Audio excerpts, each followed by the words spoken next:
नमस्कार दोस्तों, स्वागत है आपका एकेडमिक एक्सप्रेस चैनल में।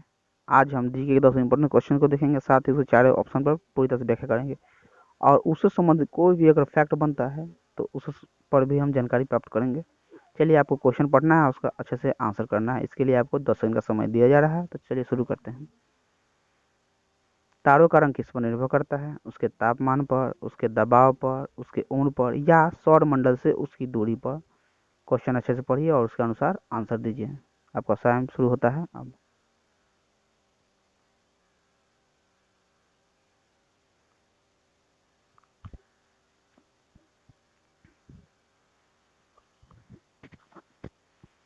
Times up. तारों का रंग उसके तापमान पर निर्भर करता है। चलिए इसकी व्याख्या देखते हैं। तारे 3 रंग के होते हैं, लाल, सफेद, नीला। जिस तारे का पृष्ठ तनाव निम्न होता है लाल रंग, पृष्ठ तनाव मतलब सिकुड़ापन, जो तारा कम सिकुड़ा होता है वह लाल रंग का। जिस तारा का पृष्ठ तनाव उच्च मतलब जो तारा थोड़ा अधिक सिकुड़ा होता है वो सफेद रंग का। जिस तारा का पृष्ठ तनाव अत्यधिक उच्च, जो तारा बहुत अधिक सिकुड़ा हुआ रहता है वो नीले रंग का। तारे का जीवन काल उसके द्रव्यमान और चमक पर निर्भर करता है। सबसे चमकीला तारा साइरस है। चलिए अगले क्वेश्चन की ओर चलते हैं। मादा क्यूलेक्स मच्छर किस रोग की वाहक है? मलेरिया, फाइलेरिया, रिंगवर्म, इसे दाद भी कहते हैं, या कालाजार। तो आप क्वेश्चन अच्छे से पढ़िए और उसके अनुसार आंसर कीजिए। आपका समय शुरू होता है अब।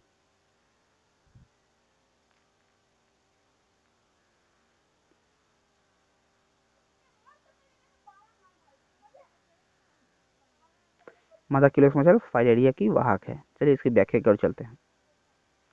फाइलेरिया को हाथी पांव भी कहते हैं। आपने देखा होगा जिस व्यक्ति को फाइलेरिया होता है उसका एक पैर या जो भी जिस पैर में होता है वह बहुत अधिक फूल जाता है। फाइलेरिया ब्रैंकोफाटाई नामक कृमि से होता है। आपसे क्वेश्चन पूछा जा सकता है कि फाइलेरिया किस कृमि से होता है? तो ब्रैंकोफाटाई नामक कृमि से। चलिए कुछ रोग देखते हैं। मलेरिया, इसकी वाहक है मादा एनीफिलीज मच्छर। यह तिल्ली और अरबी से प्रभावित। काला ज्वर बालू मक्खी से होता है और अस्थि मज्जा को प्रभावित करता है। सोने की बीमारी सीसी मक्खी से होता है, यह मस्तिष्क को प्रभावित करता है। सोने की बीमारी मुख्यतः अफ्रीकन देशों में होती है। दाद खुजली जैसा कवक से होता है, जबकि दाद ट्राइकोफाटा लेरिकोशम नामक कवक से होता है। चलिए अगले क्वेश्चन की ओर चलते हैं। डॉक्टर नॉर्मन बोरलॉग किस देश के थे? स्पेन, मैक्सिको, अमेरिका या ऑस्ट्रिया। आपको बताना है कि डॉक्टर नॉर्मन बोरलॉग किस देश से बिलोंग करते थे। चलिए आपका टाइम शुरू होता है।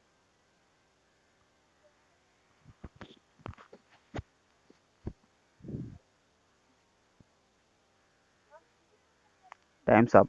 डॉक्टर नॉर्मन बोरलॉग मैक्सिको के थे। चलिए व्याख्या देखते हैं।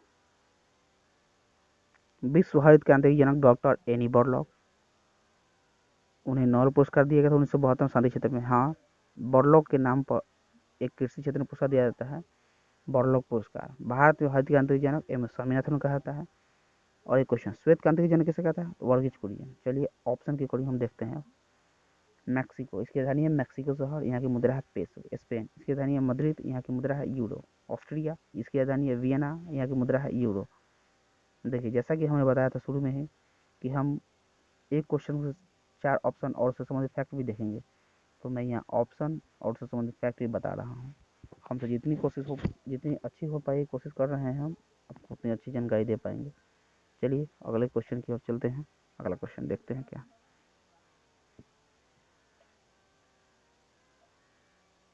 आयोडीन टेस्ट किसकी उपस्थिति को जांचने के लिए की जाती है? कोलेस्ट्रॉल, वसा, प्रोटीन, कार्बोहाइड्रेट। मतलब आयोडीन की टेस्ट शरीर में किसकी मात्रा को जांचने के लिए की जाती है वह आपको बताना है।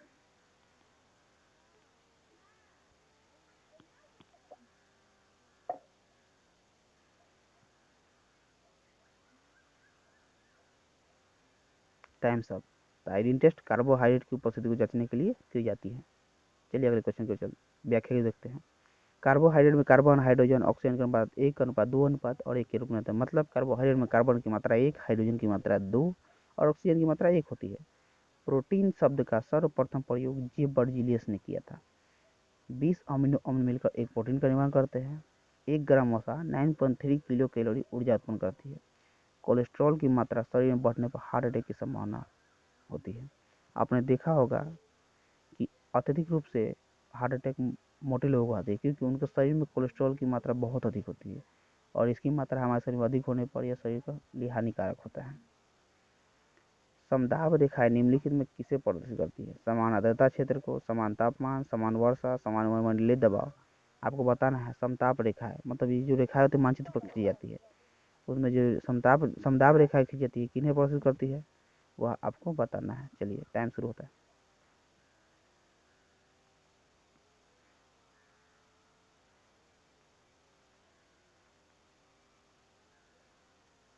Times up. समताप रेखा वायुमंडलीय दबाव को प्रदर्शित करती है। समताप रेखा है मानचित्र पर समान तापमान वाले स्थान को जोड़ने वाली रेखा को समताप रेखा कहते हैं। समवर्षा रेखा समान वर्षा वाले स्थान को जोड़ने वाली रेखा को समवर्षा रेखा कहते हैं। हाँ, ये मानचित्र पर खींची जाने वाली रेखा है। जो समताप रेखा होती है, समवर्षा रेखा होती है, समलवन रेखा जो मानचित्र समान लवन वाले स्थान को जोड़ती है। वायुमंडलीय दाब किससे मापते हैं? बैरोमीटर से। अपेक्षित आर्द्रता किससे मापते हैं? हाइग्रोमीटर से। चलिए इससे रिलेटेड एक और क्वेश्चन बनता है, अपेक्षित घनत्व को किससे मापते हैं? तो अपेक्षित घनत्व अपेक्षित घनत्व में थोड़ी कंफ्यूजन होती है, क्योंकि इसके आंसर भी सेम सेम है। अपेक्षित घनत्व को हाइड्रोमीटर से मापते हैं। किससे मापते हैं? हाइड्रोमीटर से। इसे आप ध्यान में रखिएगा। चलिए अगले क्वेश्चन की ओर चलते हैं।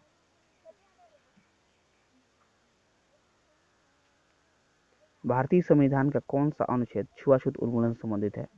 अनुच्छेद 14, अनुच्छेद 15, अनुच्छेद 17, अनुच्छेद 18। आपको बताना है कि किस अनुच्छेद में छुआछूत की भावनाओं का उल्लेख किया गया है। चलिए आपका समय शुरू होता है अब।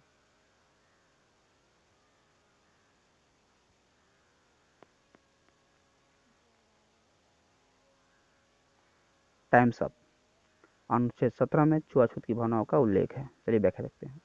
अनुच्छेद 14 विधि के समक्ष समता का अधिकार का उल्लेख है। अनुच्छेद 15 में सार्वजनिक स्थानों का उपयोग, प्रत्येक भारतीय को सार्वजनिक स्थान का उपयोग करने के लिए समान अधिकार प्राप्त है। अनुच्छेद 18 इसके अंतर्गत उपाधियों को समाप्त कर दिया गया है। इसका तात्पर्य है कि उपाधि का कोई अधिकार नहीं, उपाधि से आपको कोई विशेष अधिकार प्राप्त नहीं है, बल्कि वो एक सम्मान है। चलिए देखते हैं। अनुच्छेद अनुच्छेद जो है मूल संविधान 395 थे और वर्तमान संविधान 448 है। अभी भाग मूल संविधान में 22 थे, जबकि वर्तमान संविधान में 25 है। अनुच्छेद अनुसूची अनुच्छेद सॉरी कहा गया है। अनुसूची मूल संविधान में 8 थी और वर्तमान संविधान में 12 है। ये कई संशोधनों के कारण अनुच्छेद बढ़ाए गए हैं, भाग बढ़े हैं, अनुसूचियां भी बढ़ी हैं। और चलिए अगले क्वेश्चन की ओर चलते हैं। गोवा किस नदी पर अवस्थित है? नर्मदा नदी, मांडवी नदी, ताप्ती नदी या पेन्नार नदी। आपको बताना है कि गोवा के किनारे से कौन सी नदी बहती है। चलिए समय के अनुसार आंसर कीजिए।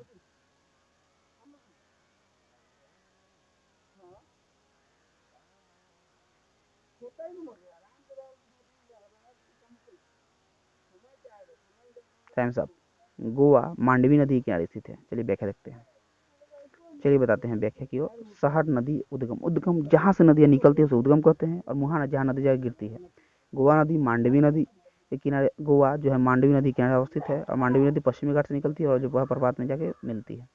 जबलपुर नर्मदा नदी के किनारे स्थित है और यह अमरकंटक से निकलती है, खंबाती खाड़ी में जाके गिरती है। सूरत ताप्ती नदी के किनारे स्थित है और यह मूल ताप्ती से निकलती है और खंबाती खाड़ी में जाके गिरती है। नेल्लौर पेन्नार नदी से निकलती है, पेन्नार नदी के बगल में है, यह नदी दुर्ग पहाड़ी से निकलती है और बंगाल की खाड़ी में जाकर गिरती है। चलिए अगले क्वेश्चन की ओर चलते हैं। लोकसभा में विपक्षी दल की दावा करने के लिए न्यूनतम कितने सांसद होना चाहिए? 55, 60, 100, 65।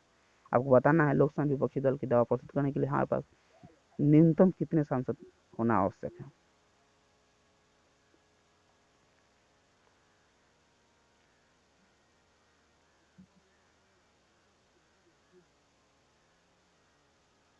Times of. लोकसभा में विपक्षी दल की दावा प्रस्तुत करने के लिए 55 सदस्य होना आवश्यक है। एक राजनीतिक दल को विपक्ष के नेता होने के लिए लोकसभा में कुल सदस्यों का न्यूनतम 10% होना चाहिए। हमारे कुल लोकसभा सीटों की संख्या कितनी है? तो 550। इसका 10% 55 होगा। भारत में विपक्षी दल के नेता का मान्यता सर्वप्रथम कब दिया गया था? तो 1969 में दी गई थी। वर्तमान में कोई विपक्षी दल नहीं है, लेकिन कांग्रेस को माना गया है, क्योंकि 44 सीट है। विपक्षी दलों में सबसे अधिक सीट कांग्रेस की है, 44 सीट। वर्तमान में लोकसभा के अध्यक्ष कौन है? ओम बिरला। ओम बिरला। और प्रथम लोकसभा अध्यक्ष थे गणेश वासुदेव मालवंकर। निम्नलिखित में गौ प्रजाति कौन सी देसी नहीं है?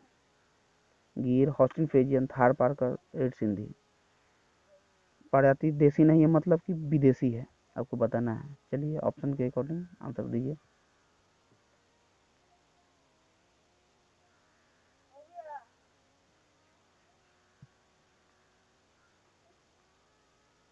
Times up. हॉस्टिन फ्रिजियन गाय की देसी प्रजाति नहीं, विदेशी है। गिर गायों की देसी प्रजाति है जो गुजरात गिर जंगल मुख्य रूप से पाई जाती है। गिर, एक क्वेश्चन यहाँ पे और बनता है, गिर अभयारण्य कहाँ पे है? तो गुजरात में है। रेड सिंधी गायों की देसी प्रजाति है जो रेड सिंधी गाय संरक्षण संस्थान देहरादून में। तो रेड सिंधी संरक्षण संस्थान कहाँ है? देहरादून में। इसमें कितने गाय हैं? 600 गाय हैं। थार पारकर गायों की देसी प्रजाति है जो राजस्थान के जोधपुर जैसलमेर में मुख्य रूप से पाई जाती है। सबसे अधिक दूध देने वाली गाय मानी जाती है। तो इन सभी फैक्ट को आपको ध्यान में रखना है। चलिए अगले क्वेश्चन की ओर चलते हैं। प्रोटीन ऊर्जा कुपोषण का परिणाम है। बलाच है, मरासमा जिसे बताइए। मैंने यहाँ पे हिंदी और इंग्लिश दोनों दिया है। बहुत सारे क्वेश्चन में हिंदी इंग्लिश दोनों रहते हैं, इसलिए आपको दिक्कत ना हो। बाल वक्र, रिकेट्स, बालाहारी, बेरी बेरी, वक्र चर्म, पेलाग्रा। आपको बताना है प्रोटीन की कमी से कौन सा रोग होता है।